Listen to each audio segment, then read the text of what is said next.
à la veille d'une réunion à Madrid, le Parlement catalan convoqué. Au comble de la tension, la Catalogne était sur le point de déclarer son indépendance jeudi 26 octobre, avec des conséquences incalculables.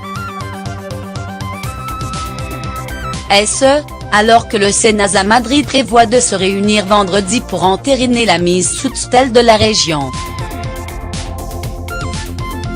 La présidente du Parlement catalan, l'indépendantiste Carme Forcadell, a ainsi annoncé que son assemblée siégerait à partir de 17h.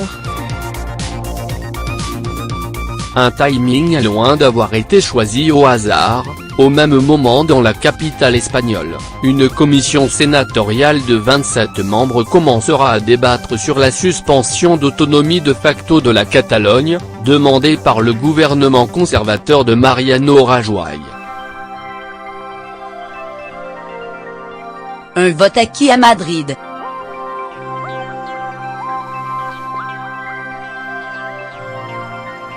Vendredi, la Chambre haute devra décider en séance plénière si elle accorde au Premier ministre, au titre de l'article 155 de la Constitution, le pouvoir de destituer l'exécutif catalan, la mise sous tutelle de sa police, son parlement, ses médias publics, pour 6 mois, le temps d'organiser dans la région des élections qui remettent tout à plat, début 2018. Ce vote est en principe acquis, les conservateurs disposant d'une confortable majorité. Ils devraient, en outre, pouvoir compter sur le soutien du Parti socialiste et des libéraux du Parti Ciudadano. Le président de la Généralité Carles Puigdemont avait déjà prévenu le 19 octobre que si le Madrid continuait à empêcher le dialogue et à poursuivre la répression, le Parlement de Catalogne pourra, s'il l'estime opportun, voter une déclaration formelle d'indépendance. Mercredi soir, ce dernier a réuni d'urgence son cabinet. Le quotidien La Vanguardia rapportait qu'il penchait pour la rupture, alors que l'exécutif régional serait divisé.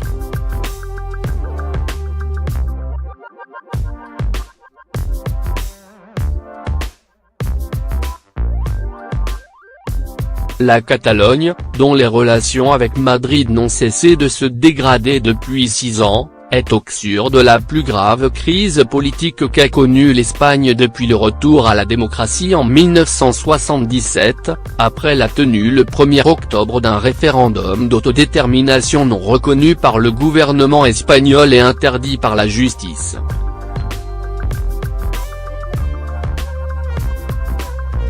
Les deux camps semblent aujourd'hui irréconciliables.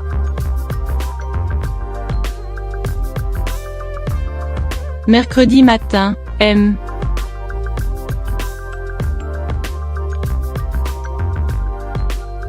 Rajoy avait refermé tout espoir de pourparlers avec les autorités catalanes. Vous me dites que les institutions catalanes ont demandé le dialogue et que ma réponse a été l'article 155 et c'est vrai, a-t-il lancé devant le Congrès à un élu indépendantiste.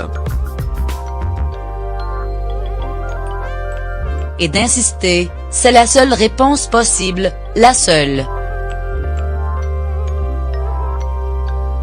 Carles Puigdemont a riposté en annonçant qu'il n'irait pas s'exprimer devant le Sénat comme celui-ci l'y invitait avant de prendre des mesures de mise sous tutelle de la région.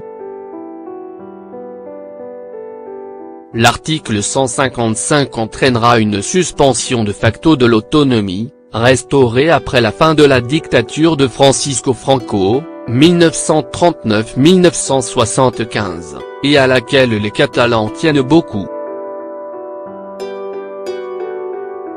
Craignant ce scénario, plusieurs membres de la Généralité se sont exprimés mardi soir contre une déclaration unilatérale d'indépendance et pour des élections régionales anticipées.